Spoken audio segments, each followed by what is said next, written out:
Welcome to the Sociology department at the Sixth Form College, Colchester. This is going to be a short video introducing some department values, some of the sort of skills and systems we use. So we have discussion skills called C.H.A.T.S that we're going to be using this year. It will also introduce V.E.S.P.A as a key foundation of what we do, as well as the acronym C.O.P.P.E.R for about how you work. So let's get underway.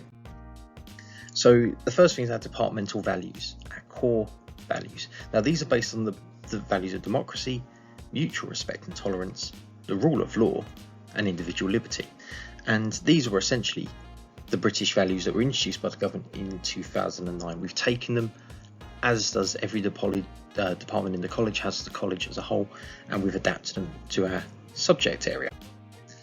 So within sociology, we talk about democracy as a core foundation, as a core value of our system of government, where everyone has a voice, everyone is given the opportunity to say how lessons or how they are run.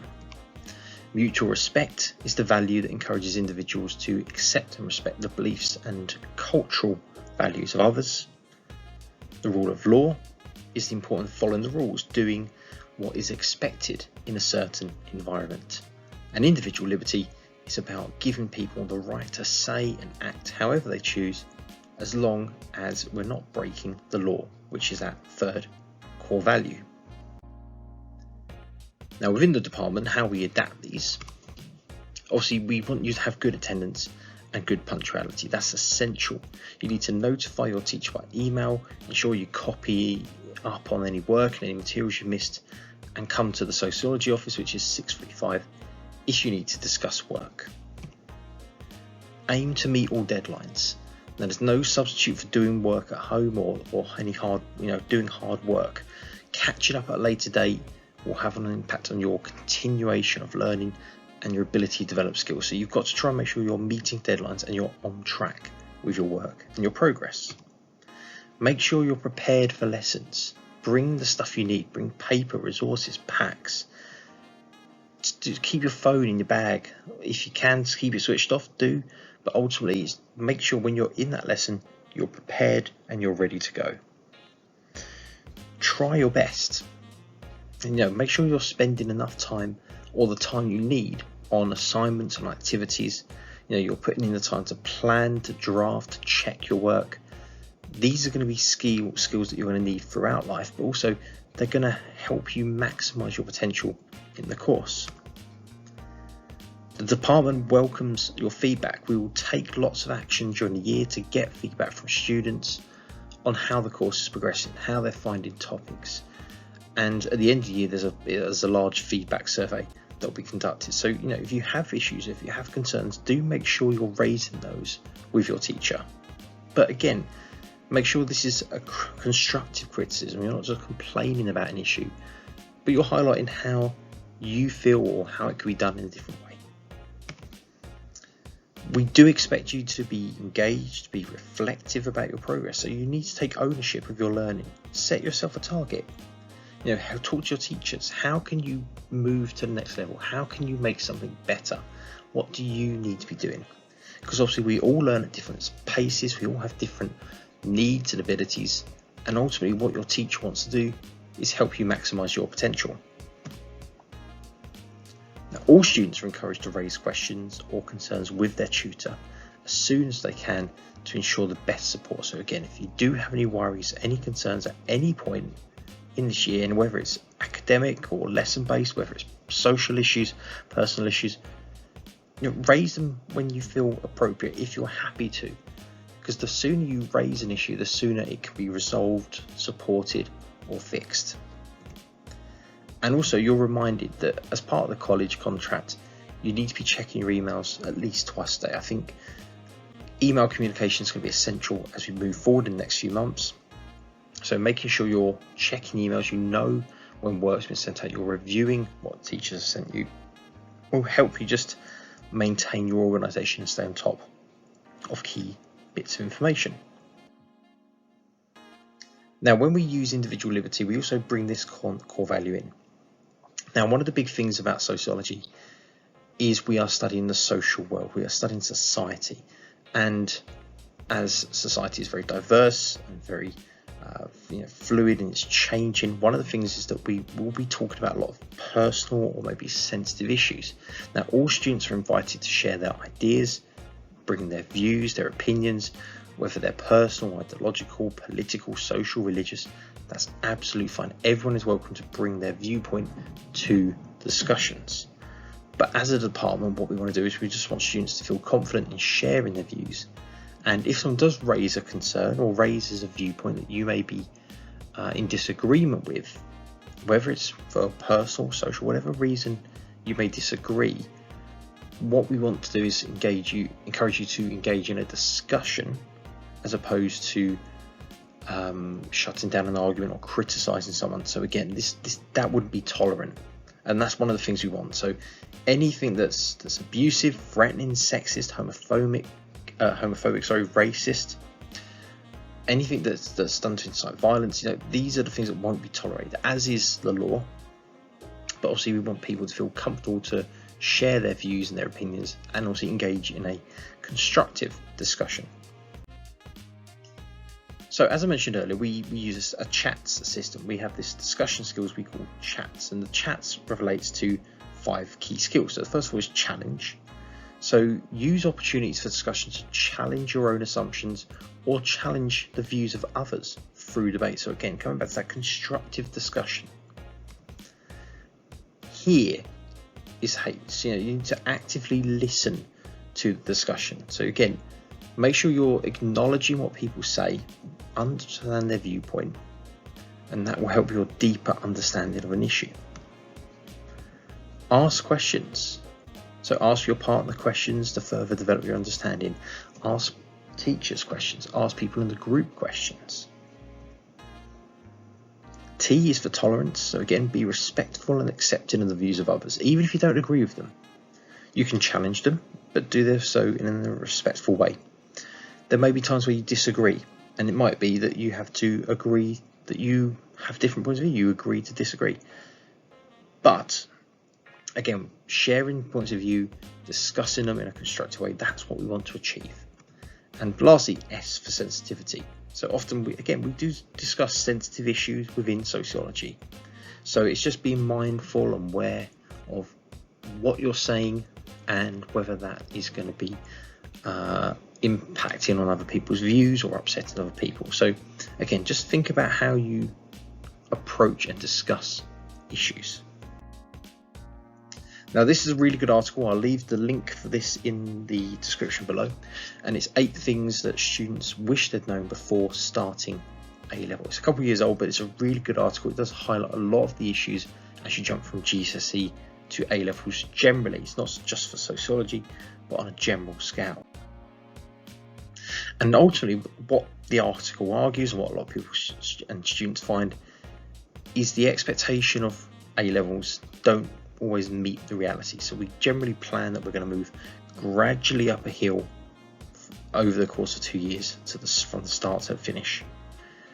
The reality is a little bit more complicated, as you can see below. So you'll find there are points where there's quite significant challenges to overcome. There are bits that are quite difficult to complete. You might hit certain checkpoints as you go. And there'll be points where things move very quickly and very easily. Some points you might find quite challenging.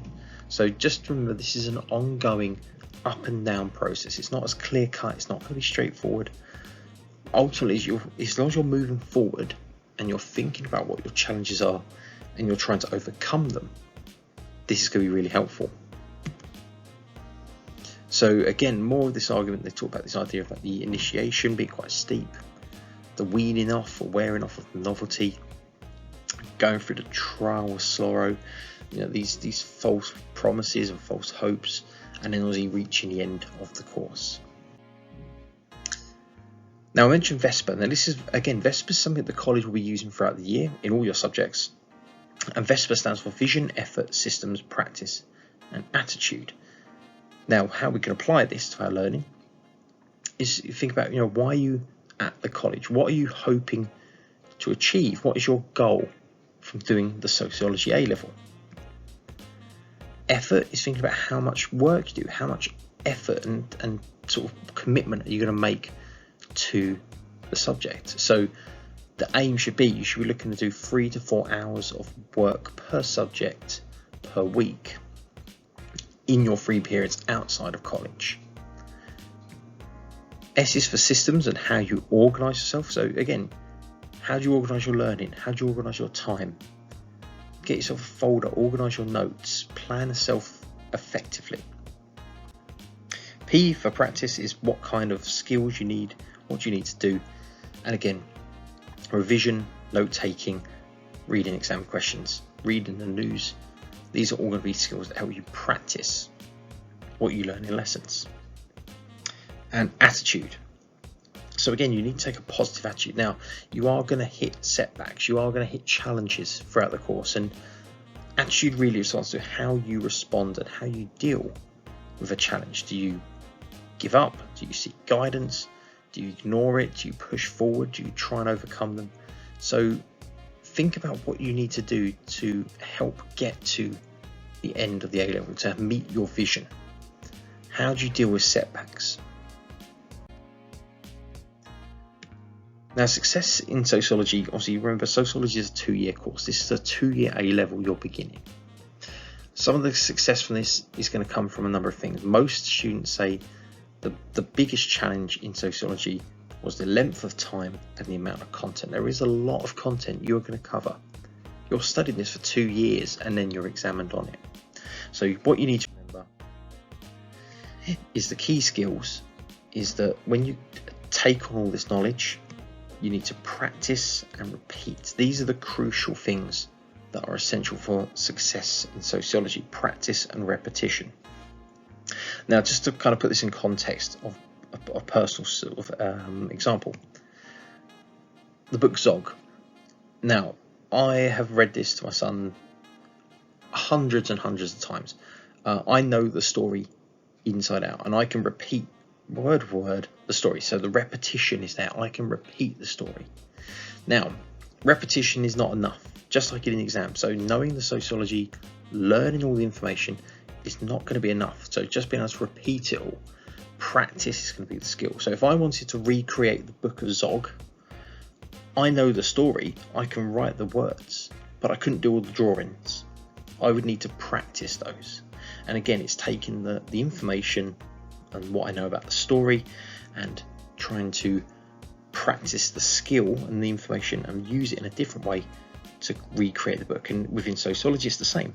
You have all the information that you've learned and you repeat and you understand, and practice means using them in an exam and using those bits of information in a different way. Now, one of the things to keep in mind is failure is crucial. So throughout the course, you will make mistakes. You're never going to be completely perfect. And I think taking the risk, getting something wrong, you learn from that in a better way sometimes than you would from just always getting things right. So making mistakes, you learn from them, you don't repeat them. And so don't be afraid to make mistakes. Getting something wrong isn't a failure in sort of the traditional sense, it's a learning experience. Key examples would be Michael Jordan, talking about one of the greatest basketball players of all time. But the amount of shots he's missed, the games he's lost, he was cut from his high school team. He didn't become the best by always getting it right. It was the failures which pushed him to become better. J.K. Rowling, very much the same. I know there's some controversy around her at the moment, but ultimately the same thing.